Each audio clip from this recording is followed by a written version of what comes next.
The Dunlop returns to Romania to see if the lot of orphans there has improved in the last 20 years. It's from our own correspondent at 11. But now on Radio 4, it's time for Woman's Hour with Jane Garvey. Good morning, welcome to the programme. And on Woman's Hour today, the politics of reproduction, women as commodities.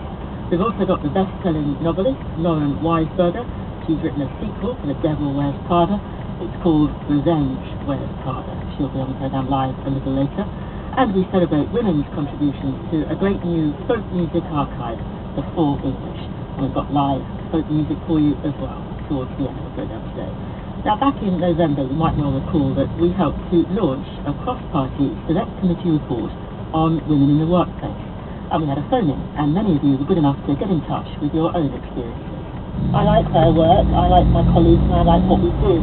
That was a job I took because it was the only part-time job I could find in 2